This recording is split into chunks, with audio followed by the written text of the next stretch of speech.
ਦਰਸ਼ਕੋ break ਤੋਂ ਬਾਅਦ ਤੁਹਾਡਾ ਸਭ ਦਾ ਭਰਪੂਰ ਸਵਾਗਤ ਹੈ। ਹੁਣ ਆਪਾਂ ਗੱਲਬਾਤ ਕਰਾਂਗੇ ਕਸ਼ਮੀਰ ਮੁੱਦੇ ਤੇ ਕਿ ਕਿਸ ਤਰ੍ਹਾਂ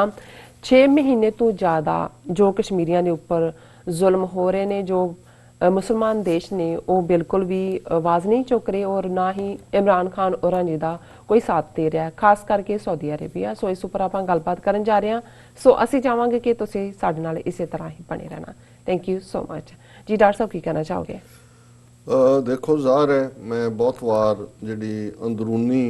कई चीज़ां होंदियां ने तुसी अपने दोस्त नूं एम्बैरस नहीं करना चाहते, इसलिए कुछ इशूज़ जिन्हां बारे मेरा कुछ कहण नूं जी करदा हुंदा है जदों मैं अंदरूनी तौर दे उत्ते देखदा है इस्लामिक मुल्कां दा बिहेवियर और कई बार विद इन कंट्री भी अड अड जिहड़ियां पार्टीज़ ने उन्हां दा बिहेवियर, पर मैं इस तो गुरेज करदा है। पर ਅੱਜ मैं क्योंकि खबरां 2-3 डिफरेंट देखियां, ईवन डॉन पाकिस्तान दे विच भी न्यूज़ स्टोरी सी, BBC ने भी चुकी, ट्रिब्यून ने भी चुकी। ट्रिब्यून ने हैडलाइन दी Saudi cold to Pak attempt at anti India meet. हुण ज़ाहिर है कि दसंबर दे विच ये गल तुरी सी कि OIC organisation of Islamic countries जिस दे विच 56-57 मैंबर देश ने, ज़ाहिर है मुसलमान देश ने, ऑयल जिन्हां दे कोल वैल्थ है कि वो कश्मीर मुद्दे ते गल करनगे, क्योंकि जदों इमीडिएटली 5 अगस्त नूं कश्मीर दा स्टेटस खत्म किया जाता है, उस तो बाद असी देखते हैं कि ईवन वो UAE होए जां सऊदी अरेबिया होए, मोदी विजिट भी करता है, उन्होंने ऑनर भी किया जाता है। और जदों फिर इस मुद्दे दे उत्ते मलेशिया ने अटैम्प्ट किया जिहड़ी एक अपने लैवल की एक कन्वेंशन टाइप इस्लामिक मुल्कां दी कन्वीन करने की कोशिश की, टर्की और मलेशिया का जॉइंट एफर्ट सी, क्योंकि UN जनरल असैंबली के वेले भी जिहड़ा सितंबर के लास्ट वीक दे विच सैशन होया, सऊदी अरेबिया जां दूसरे OIC के मैंबर देशों की कोई आवाज़ सुनने नूं नहीं मिली। हालांकि ईरान ने अपने तौर पर ईरान पार्लीमेंट दे विच इहनूं कंडैम करने का मता कीता सी इंडियन मूव नूं, लेकिन जदों असी UN जनरल असैंबली का देखा कि फिर ये लगा कि भाई सिर्फ पाकिस्तान, मलेशिया और टर्की यही आवाज़ां रह गई हैं, बाकी जिवें कोई जिहड़ा जिसनूं इस्लामिक उम्मा कहा जाता है वो एग्जिस्ट नहीं करता जिस हालत दे विच। लेकिन जदों मलेशिया ने इसका इनिशिएटिव लिया, फिर लग्या कि जी इस वाल आएगा, पर जिवें सऊदी अरेबिया ने घुरकी मारी पाकिस्तान नूं, हालांकि इमरान खान और जिहड़े मलेशिया के प्राइम मिनिस्टर ने महातर 92 साल की उन्होंने उम्र है, उन्होंने एक नैचुरल कैमिस्ट्री भी रलती है, और बहुत बारी मैनू लगता है जदों आपस कर भी रहे हो जिवें प्यो पुत्र वांग डील कर रहे होंदे ने, तो वो एक बड़ा ईमानदार बंदा है महातर। उन्हें इस्लामिक मुल्कां चों जे इकनोमिकली किसी नूं कित्थों कित्थे चुक के खड़े तो वो एक लिविंग एग्जाम्पल है। हालांकि छड्ड के पासे हो गया सी, पर जी उसका जानशीन आया वो करप्शन का नाम थले इस किस्म का होया कि वो वापस हुण आया। और उन्हें जिथे मलेशिया दे विच एक, और मैं जो मलेशिया के हवाले नाल जे गल करा, बहुत वार कोई साडे भरा भैणां भी इस्लाम के हवाले नाल जां जिन्हां मुल्कां दे विच माइनॉरिटीज़ नाल धक्का हुंदा है इस्लामिक मुल्कां 'च गल करदे ने, तो मेरा हमेशा यह हुंदा है, मैं कहा जी तुसी मलेशिया हिंदू मुल्क तो नहीं है ਜਾਂ अंग्रेज़ों का मुल्क नहीं है, मलेशिया मुस्लिम मैजोरिटी है, और किसी वेले सिंगापुर भी का हिस्सा सी, मलाया इहदा नाम सी। उत्थे जिहड़े सिख ने 5वीं जनरेशन सिख ने, 2 लाख सिख उत्थे रहिंदे, 300 तो ज़्यादा गुरुद्वारे ने मलेशिया च। हुण जे कोई बिल्ट इन, और उन्होंने ये नहीं है कि भी वो कोई टर्की वांग जिवें एक स्टेज ते अतातुर्क के जमाने च उन्हें बिल्कुल ही मजहब के खिलाफ हो गया, हालांकि उन्होंने भावें फादर ऑफ द नेशन बनाया होया है, बहादुर आदमी भी सी, लड़िया अंग्रेज़ों के नाल भी और इन्हां एलाइड सारियां दे नाल, टर्की नूं उन्हें गुलाम नहीं होण दिता है। लेकिन गल मैं कर रहा हैं कि भी मलेशिया दीयां जिहड़ियां रूट्स दे विच इस्लामिक सिविलाइजेशन है, इस्लाम की गल है, पर उन्हां दी टॉलरेंस, उन्हां दा सिस्टम, उन्हां दे विच सिख मिनिस्टर भी बने ने, हायर लैवल पुलिस चीफ भी 5वीं जनरेशन है सिखां दी। सो कुल मिला के मलेशिया ने इनिशिएट किया, क्योंकि हालांकि हिस्टोरिकली सऊदी अरेबिया और टर्की का तो टकरा है due to different reasons. Ottoman empire उत्थे 800 साल रहा है, उत्थे एथनिसिटी उत्ते आ जाती है रादर दैन द फेथ, और मलेशिया नाल उस किस्म की हॉस्टिलिटी तो नहीं है, पर सऊदी अरेबिया इस गल दे उत्ते पलत्था मार के बैठा रहा है कि जी एक तो दुनिया का सब तो ज़्यादा मक्का मदीना उत्थे ने, और ਜ਼ਾਹਰ ਹੈ ਕਿ ਵੀ ਹਜ ਜਿਹੜਾ ਹਰ ਮੁਸਲਮਾਨ ਦੀ ਜ਼ਿੰਦਗੀ 'ਚ ਇਹ ਲਾਜ਼ਮ ਹੈ, ਜਿਹੜੇ ਉਹਨਾਂ ਦੇ ਪਿਲਰਸ ਨੇ ਇਸਲਾਮ ਦੇ। ਸੈਕੰਡਲੀ ਆਇਲ ਪ੍ਰੋਡਿਊਸਿੰਗ ਦੇ ਨਾਤੇ ਵੈਸਟਰਨ ਪਾਵਰਸ ਦੇ ਨਾਲ ਵੀ। ਸੋ ਹੁਣ ਜਿਸ ਅੰਦਾਜ਼ ਦੇ ਵਿੱਚ ਸਾਊਦੀ ਅਰੇਬੀਆ ਨੇ, ਔਰ ਜਿਹੜਾ OIC ਹੈ, ਇਸ ਦਾ ਜਨਮ ਵੀ ਲਾਹੌਰ ਦੇ ਵਿੱਚ ਹੋਇਆ। ਜ਼ੁਲਫਿਕਾਰ ਅਲੀ ਭੁੱਟੋ ਜਿਹਨੂੰ ਬਾਅਦ 'ਚ ਜ਼ਿਆਉਲ ਹੱਕ ਨੇ ਹੈਂਗ ਕੀਤਾ, ਜਿਹਦੇ 'ਚ ਜ਼ਾਹਰ ਹੈ ਅਮਰੀਕਨ ਔਰ ਦੂਸਰੇ ਪ੍ਰੈਸ਼ਰ ਜਿਹੜੇ ਭੁੱਟੋ ਦੀਆਂ ਜਿਹੜੀ ਬ੍ਰਿਲੀਅੰਸ ਸੀ। ਮੈਂ ਅਕਸਰ ਪਹਿਲਾਂ ਵੀ ਇੱਕ ਵਾਰੀ ਕਿਤੇ ਜ਼ਿਕਰ ਕੀਤਾ ਸੀ ਕਿ ਹੈਨਰੀ ਕਿਸਿੰਜਰ ਨੇ ਆਪਣੀ ਮੈਮੋਇਰਸ ਦੇ ਵਿੱਚ ਜਿਨ੍ਹਾਂ ਲੋਕਾਂ ਤੋਂ ਬਹੁਤ ਪ੍ਰਭਾਵਿਤ ਹੋਇਆ ਜਾਂ ਉਹਨਾਂ ਦੇ ਵਿੱਚ ਜ਼ੁਲਫਿਕਾਰ ਅਲੀ ਭੁੱਟੋ ਦਾ ਨਾਮ ਵੀ ਹੈ। ਹਾਲਾਂ ਮੈਂ ਕਮਜ਼ੋਰੀਆਂ ਦੀ ਗੱਲ ਨਹੀਂ ਕਰਦਾ, ਆਪਣੀ ਕਿਸਮ ਦੀ ਇੱਕ ਭੁੱਟੋ 'ਚ ਵੀ ਫਿਰੌਨੀਅਤ ਵੀ ਸੀ, ਇੱਕ ਆਪਣਾ ਕਿਸਮ ਦਾ ਫਿਊਡਲ ਬੈਕਗਰਾਉਂਡ ਵੀ ਸੀ, but at the same time element of democracy ਵੀ ਸੀ। ਪਹਿਲਾ ਕਨਸਟੀਟਿਊਸ਼ਨ ਵੀ ਦਿੱਤਾ ਔਰ ਆਮ ਲੋਕਾਂ ਦੀ ਵੀ ਗੱਲ ਕਰਦਾ ਸੀ, ਔਰ ਥਿੰਕਰ ਸੀ, ਇੰਟਰਨੈਸ਼ਨਲ ਪੋਲਿਟਿਕਸ ਦੀਆਂ ਨੁਆਂਸਿਸ ਸਮਝਦਾ ਸੀ। ਔਰ ਉਹਨੇ ਹੀ ਲਾਹੌਰ 'ਚ ਸਭ ਤੋਂ ਪਹਿਲਾਂ ਸਾਰੇ ਹੀ ਇਹ ਮੁਸਲਮਾਨ ਮੁਲਕ ਜਿਨ੍ਹਾਂ ਦੇ ਵਿੱਚ ਗਦਾਫੀ ਵੀ ਆਇਆ, ਸਾਊਦੀ ਅਰੇਬੀਆ ਵੀ, ਜਿਹੜੇ ਅਦਰਵਾਈਜ਼ ਇੱਕ ਦੂਜੇ ਨਾਲ ਮਿਲਣ ਨੂੰ ਤਿਆਰ ਨਹੀਂ ਸੀ, OIC ਦੀਆਂ ਜੜ੍ਹਾਂ ਜਿਹੜੀਆਂ ਨੇ ਉਹ ਲਾਹੌਰ ਦੇ ਵਿੱਚ ਹੀ ਉਹਨਾਂ ਦਾ ਇੱਕ ਵੱਡਾ ਸੈਸ਼ਨ ਸੱਦ ਕੇ, ਔਰ ਉਹਨੇ ਭੁੱਟੋ ਨੇ ਉਹਨਾਂ ਨੂੰ ਕਿਹਾ ਕਿ ਜੀ ਤੁਹਾਡੇ ਤੇਲ ਨਿਕਲਦਾ, ਤੁਸੀਂ ਜਦੋਂ ਸ਼ੁਰੂ ਹੋਇਆ ਸੀ ਤੇਲ ਨਿਕਲਣਾ 19th ਸੈਂਚਰੀ ਐਂਡ ਜਾਂ 20th ਸੈਂਚਰੀ ਬਿਗਨਿੰਗ, ਉਦੋਂ ਕੀ ਕੀਮਤ ਸੀ ਕਰੂਡ ਆਇਲ ਦੀ ਇੱਕ ਬੈਰਲ ਦੀ, ਔਰ ਕਾਰ ਜਿਹੜੀ ਬਣੀ ਸੀ ਉਹਦੀ ਕੀ ਕੀਮਤ ਸੀ। ਹੁਣ ਕਾਰ ਦੀ ਕੀਮਤ 20 ਗੁਣਾ ਹੈ ਤੇ ਤੁਸੀਂ ਉਸੇ ਹੀ $8-9 ਜਿਹੜੀ ਹੈ ਉਹ ਕਰੂਡ ਆਇਲ ਦੀ ਬੈਰਲ ਉਹੀ ਕੀਮਤ ਹੈ। ਔਰ ਉਹ ਪੀਰੀਅਡ ਹੈ ਕਿ ਉਹਦੇ ਤੋਂ ਬਾਅਦ ਉਹਨਾਂ ਨੇ ਭਾਅ ਚੁੱਕਿਆ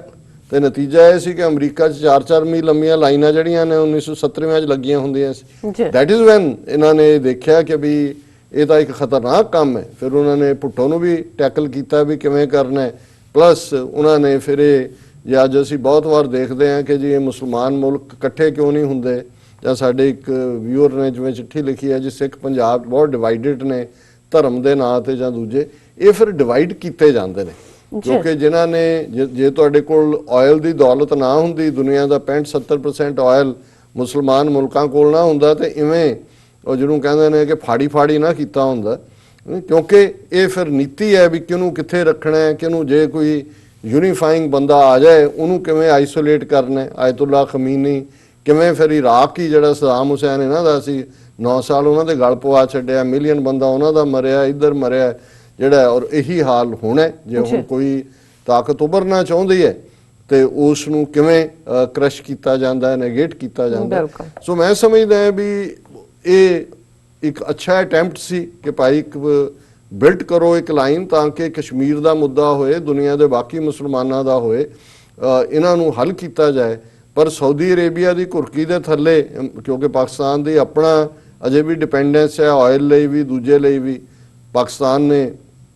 ਬੈਕਆਊਟ ਕਰ ਗਏ ਨਹੀਂ ਹੈ। ਹੁਣ ਉਸ ਤੋਂ ਬਾਅਦ 3 ਰੋਜ਼ਾ ਦੌਰੇ ਤੇ ਗਏ ਨੇ ਇਮਰਾਨ ਖਾਨ, ਤਾਂ ਫਿਰ ਸਫਾਈ ਹੁੰਦੀ ਹੈ ਕਿ ਜੀ ਦੇਖੋ ਅਸੀਂ ਰੋਟੀ ਵੀ ਤਾਂ ਪੱਕਦੀ ਰੱਖਣੀ ਹੈ, ਇਸ ਲਈ ਸਾਨੂੰ ਮੰਨਣਾ ਪੈਂਦਾ। ਪਰ ਉਹਨੇ ਮਹਾਤਰ ਨੇ ਗ੍ਰੇਸਫੁਲੀ ਇਹ ਸਾਰੇ ਨੂੰ ਡੀਲ ਕੀਤਾ। ਇੰਡੀਆ ਨੇ ਤੁਸੀਂ ਇੱਕ ਪਾਸੇ ਦੁਸ਼ਮਣ ਦਾ ਹਾਲ ਦੇਖੋ ਕਿ ਪਾਮ ਆਇਲ ਜਿਹੜਾ ਉਹ ਇੰਪੋਰਟ ਕਰਦੇ ਸੀ ਜ਼ਿਆਦਾ ਮਲੇਸ਼ੀਆ ਤੋਂ, ਉਹਨਾਂ ਨੇ ਇੱਕਦਮ ਆਪਣੇ ਹਾਲਾਂ ਪ੍ਰਾਈਵੇਟ ਕੰਪਨੀਆਂ ਉਹਨਾਂ ਨੂੰ ਕਿਹਾ ਜੀ ਬੰਦ ਕਰੋ। ਯਾਨੀ ਇੰਨਾ ਉਹਨਾਂ ਦੇ ਹੌਸਲੇ ਵਧੇ ਹੋਏ ਨੇ ਇੰਡੀਆ ਦੇ, ਜਿਹੜੇ ਮੁਸਲਮਾਨ ਮੁਲਕਾਂ ਤੋਂ ਸਣੇ ਸਾਊਦੀ ਅਰੇਬੀਆ ਜਾਂ ਇਰਾਨ ਤੇਲ ਲੈਂਦੇ ਨੇ, ਪਾਮ ਆਇਲ ਮਲੇਸ਼ੀਆ ਤੋਂ ਲੈਂਦੇ ਨੇ। 57 ਉਹਨਾਂ ਦੇ ਮੁਲਕ ਨੇ ਇੱਕ ਇਮਾਨਦਾਰੀ ਨਾਲ ਜੇ ਸਾਊਦੀ ਅਰੇਬੀਆ ਜਾਂ ਦੂਜੇ ਕਹਿਣ ਜੇ ਅਸੀਂ ਇੱਕ ਹਫ਼ਤਾ ਤੁਹਾਨੂੰ ਤੇਲ ਨਹੀਂ ਭੇਜਣਾ ਤਾਂ ਉਹਨਾਂ ਦੀ ਇਕਨੋਮੀ ਥੱਲੇ ਜਾ ਕੇ ਡਿੱਗ ਪਏ, ਅਕਲ ਟਿਕਾਣੇ ਆ ਜਾਏ। ਪਰ ਗੱਲ ਤਾਂ ਉਹੀ ਹੈ ਜਿਵੇਂ ਅਸੀਂ ਪਹਿਲੇ ਸੈਗਮੈਂਟ 'ਚ ਗੱਲ ਕੀਤੀ ਹੈ ਕਿ ਵੀ ਤੁਸੀਂ ਕਿਹਦੇ ਨਾਲ ਖਲੋਤੇ ਹੋ, ਜੇ ਆਪਣੇ ਲੋਕਾਂ ਨਾਲ ਖਲੋਤੇ ਹੋ, ਈਮਾਨ ਦੇ ਨਾਲ ਖਲੋਤੇ ਹੋ, ਫਿਰ ਹਾਲ ਹੋਰ ਹੁੰਦਾ। ਪਰ ਮੈਨੂੰ ਇਹ ਲੱਗਦਾ ਹੈ ਕਿ ਉਦੋਂ ਜਦੋਂ ਇਮਰਾਨ ਖਾਨ ਉਹਨਾਂ ਨੂੰ ਮੁਕਰਾਇਆ ਗਿਆ ਜਾਂ ਪਾਕਿਸਤਾਨ ਨੂੰ ਮੁਕਰਾਇਆ ਗਿਆ ਮਲੇਸ਼ੀਆ ਜਾਣ ਤੋਂ, ਉਸ ਤੋਂ ਫੌਰਨ ਬਾਅਦ ਜਿਹੜੇ ਨੇ ਉਹ ਪਾਕਿਸਤਾਨ ਦੇ ਫੋਰਨ ਮਿਨਿਸਟਰ ਜਿਹੜੇ ਨੇ ਉੱਥੇ ਗਏ ਔਰ ਇਹ ਲਾਰਾ ਲਾਇਆ ਗਿਆ ਜੀ ਨਹੀਂ ਤੁਸੀਂ ਫਿਕਰ ਨਾ ਕਰੋ, ਤੁਸੀਂ ਇਹਨੂੰ ਨਾ ਹੋਏ। ਉਹਨਾਂ ਨੂੰ ਲੱਗਾ ਵੀ OIC ਦੇ ਬਰਾਬਰ, ਹੁਣ OIC ਨੂੰ ਤਾਂ ਉਹੀ ਐਡ ਕਰਦਾ ਸਾਊਦੀ ਅਰੇਬੀਆ, ਇਹ ਬਰਾਬਰ ਕੋਈ ਖੜੇ ਹੋ ਜਾਣਗੇ ਕਿ ਜੀ ਅਸੀਂ ਦਸੰਬਰ ਦੇ ਮਹੀਨੇ 'ਚ ਮੀਟਿੰਗ ਰੱਖਾਂਗੇ OIC ਦੇ ਫੋਰਨ ਮਿਨਿਸਟਰਸ ਦੀ, ਜਿਹੜੀ ਹੁਣ ਇਹ ਜਨਵਰੀ ਵੀ ਖਤਮ ਹੋ ਗਈ ਹੈ। OIC ਦੀ ਮੀਟਿੰਗ ਨੂੰ ਸਾਊਦੀ ਅਰੇਬੀਆ 'ਚ ਕੋਈ ਐਂਥੂਸੀਆਜ਼ਮ ਨਹੀਂ ਹੈ ਕਿਉਂਕਿ ਉਧਰ ਇਨਵੈਸਟ ਵੀ ਕੀਤਾ ਹੋਇਆ ਇੰਡੀਆ 'ਚ, ਇੱਧਰੋਂ ਅਮਰੀਕਾ ਦੀ ਘੁਰਕੀ ਵੀ ਹੈ। ਕਸ਼ਮੀਰ ਨੀਤੀ ਕੋ ਕੱਲੀ ਇਹ ਨਹੀਂ ਹੈਗੇ ਸਾਊਦੀ ਅਰੇਬੀਆ ਕੋਈ ਇਕੱਲਾ $100 ਬਿਲੀਅਨ ਦੇ ਥੱਲੇ ਹੀ ਇੱਕ ਪਾਰਟ ਹੈ, ਅਮਰੀਕਨ ਪ੍ਰੈਸ਼ਰ ਵੀ ਹੈ ਕਿ ਉਹ ਨਹੀਂ ਚਾਹੁੰਦੇ ਵੀ ਇਹ ਕਸ਼ਮੀਰ ਦਾ ਮੁੱਦਾ ਕਿਸੇ ਪਾਸੇ ਲੱਗੇ, ਕਿਉਂਕਿ ਇਹਨਾਂ ਦੇ ਆਪਣੇ ਇੰਟਰਸਟ ਨੇ। ਔਰ ਇਹ ਗੱਲ ਸਾਊਦੀ ਅਰੇਬੀਆ ਦਾ ਰਵੱਈਆ ਵੀ ਇਹ ਸਾਬਤ ਕਰਦਾ ਹੈ ਕਿ ਜੋ ਕੁਝ ਇੰਡੀਆ ਨੇ ਕੀਤਾ ਉਹਦੇ 'ਚ ਅਮਰੀਕਾ ਦੀ ਰਜ਼ਾਮੰਦੀ, ਔਰ ਉਹਨਾਂ ਨੇ ਇਹਨਾਂ ਸਾਰਿਆਂ ਨੂੰ ਟੋਕ ਕੇ ਪਹਿਲਾਂ ਹੀ ਉਹਨਾਂ ਨੂੰ ਦੱਸਿਆ ਹੋਇਆ ਸੀ ਕਿ ਜੀ, ਕਿਉਂਕਿ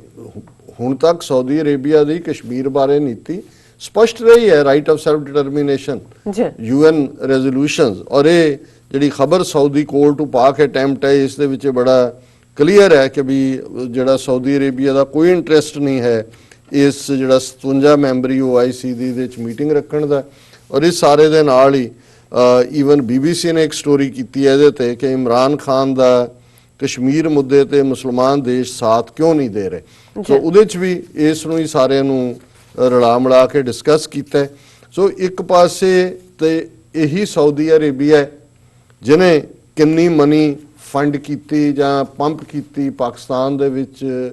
ਮਦਰਸੇ ਖੋਲ੍ਹਣ ਦੇ ਲਈ, ਜਿਹੜੇ ਸੱਚਮੁੱਚ ਜਿਹੜੇ ਨੇ ਉਹਨਾਂ ਦੇ ਕੀ, ਔਰ ਜਿੱਥੇ ਤੱਕ ਸਹੂਲਤਾਂ ਨਹੀਂ ਸੀ, ਸਾਊਥ ਪੰਜਾਬ ਹੈ, ਬਾਕੀ ਖਿੱਤੇ ਨੇ ਖੈਬਰ ਪਖਤੂਨਖਵਾ ਦੇ, ਜਿੱਥੇ ਕਿ ਜਿਹੜਾ ਸਾਊਦੀਜ਼ ਨੇ ਮਦਰਸਾ ਜਿਹੜੇ ਨੇ ਉਹ ਖੋਲ੍ਹੇ ਨੇ। ਹੁਣ ਇੱਕ ਪਾਸ ਜੇ ਲੈ ਦੇ ਕਿ ਅਸੀਂ ਇਸਲਾਮ ਦੀ ਸਪਿਰਿਟ ਦੀ ਗੱਲ ਕਰੀਏ, ਬਿਲਕੁਲ ਇਸਲਾਮ ਤਾਂ ਜਿੰਨੀ ਕਿ ਮੈਨੂੰ ਸਮਝ ਹੈ ਕਿ ਉਹ ਤੇ ਦੂਸਰਿਆਂ ਦੇ ਹੱਕਾਂ ਲਈ ਵੀ ਜ਼ੁਲਮ ਦੇ ਖਿਲਾਫ ਖਲੋਣ ਦੀ ਗੱਲ ਕਰਦਾ ਹੈ ਕਿ ਭਾਈ ਜੇ ਕਿਸੇ ਨਾਲ ਆਪਣਾ ਖੁਦ ਜ਼ੁਲਮ ਤਾਂ ਕੀ ਕਰਨ ਦੀ ਉਹਨੂੰ ਤਾਂ ਨਕਾਰਨਾ ਹੈ ਹੀ ਹੈ। ਇੱਥੇ ਤਾਂ ਆਪਣੇ ਹਮ ਮਜ਼ਹਬ ਨੇ, ਕਸ਼ਮੀਰ ਦੇ ਵਿੱਚ 96-97% ਜਿਹੜੇ ਨੇ ਮੁਸਲਮਾਨ ਨੇ, ਉਹੀ ਜਿਹੜੇ ਉਸ ਇਸਲਾਮ ਦੀ ਸਪਿਰਿਟ ਦੇ ਥੱਲੇ ਆਪਣੇ ਕਿਸੇ ਵੀ ਜ਼ੁਲਮ ਦੇ ਖਿਲਾਫ ਖਲੋਣ ਦੀ ਜਿਹੜੀ ਗੱਲ ਹੈ ਉਹ ਖਲੋਤੇ ਹੋਏ ਨੇ। ਤੇ ਇਧਰ ਇਹ ਫਿਰ ਕਿਸ ਕਿਸਮ ਦਾ ਇਸਲਾਮ ਅਸੀਂ ਮਦਰਸਿਆਂ ਦੇ ਵਿੱਚ ਵੀ ਦਿਆਂਗੇ ਜੇ ਅਸੀਂ ਆਪਣੇ ਲੋਕਾਂ ਦੇ ਉੱਤੇ ਹੋ ਰਹੇ ਜ਼ੁਲਮ ਜਿਹੜੇ ਕਿ ਇਨਸਾਨੀ ਹਕੂਕਾਂ ਦਾ ਜਿਹੜਾ ਉਹ ਵਾਇਓਲੇਸ਼ਨ ਤਾਂ ਹੈ ਹੀ ਹੈ, ਪਰ ਹਮ ਮਜ਼ਹਬ ਹਮ ਬ੍ਰਦਰ ਜਿਹਨੂੰ ਕਹਿੰਦੇ ਨੇ ਉਹ ਸਾਰਾ ਉਹ ਫਿਰ ਕਨਸੈਪਟ ਕਿੱਥੇ ਗਿਆ। ਸੋ ਮੈਂ ਸਮਝਦਾ ਕਿ ਵੀ ਪਾਕਿਸਤਾਨ ਦੇ ਤੇ ਉੱਤੇ ਤਾਂ ਖੈਰ ਕਸ਼ਮੀਰੀਆਂ ਨੂੰ ਇਸ ਗੱਲ ਦਾ ਫਖਰ ਹੀ ਹੈ ਔਰ ਫਖਰ ਹੀ ਰਹੇਗਾ। ਔਰ ਇਹ ਗੱਲ ਡਾਕਟਰ ਫਾਈ ਨੇ ਇੱਥੇ ਕਸ਼ਮੀਰ ਸੋਲੀਡੈਰਿਟੀ ਡੇ ਦੇ ਮੁੱਦੇ ਤੇ ਕਹੀ ਕਿ ਵੀ ਜੇ ਅੱਜ ਇੰਟਰਨੈਸ਼ਨਲ ਆਵਾਜ਼ ਹੈ ਕਿਤੇ ਕੋਈ ਗੱਲ ਹੁੰਦੀ ਹੈ ਤੇ ਪਾਕਿਸਤਾਨ ਦੀ ਬਦੌਲਤ ਹੈ, ਅਦਰਵਾਈਜ਼ ਜੇ ਪਾਕਿਸਤਾਨ ਪਿੱਛੇ ਹਟ ਜਾਏ ਤੇ ਕੌਣ ਗੱਲ ਕਰੇਗਾ। ਲੇਕਿਨ ਕਾਸ਼ ਕਿ 57 ਇਸਲਾਮਿਕ ਦੇਸ਼ਾਂ ਦੀ ਆਰਗੇਨਾਈਜੇਸ਼ਨ OIC ਇਸ ਦੇ ਵਿੱਚ ਵੀ ਕੋਈ ਹੱਡੀ ਹੁੰਦੀ, ਕੋਈ ਸਪਾਈਨ ਹੁੰਦੀ ਤੇ ਫਿਰ ਇਹ ਕਸ਼ਮੀਰੀ ਇਸ ਦਰਦ ਚੋਂ ਇਸ ਤਕਲੀਫ ਚੋਂ ਨਾ ਗੁਜ਼ਰ ਰਹੇ ਹੁੰਦੇ। ਸੋ ਤੁਸੀਂ ਮੇ ਜਾਂ ਇਫ ਹੀ ਕਹਿ ਸਕਦੇ ਹੋ ਕਿ ਜੇ ਇਵੇਂ ਹੁੰਦਾ ਹੋਰ ਕਰ ਵੀ ਕੀ ਕਰ ਸਕਦੇ ਹੋ। ਬਿਲਕੁਲ ਡਾਕਟਰ ਸਾਹਿਬ ਤੁਹਾਡਾ ਬਹੁਤ ਬਹੁਤ ਸ਼ੁਕਰੀਆ। ਇੱਥੇ ਲੈਣਾ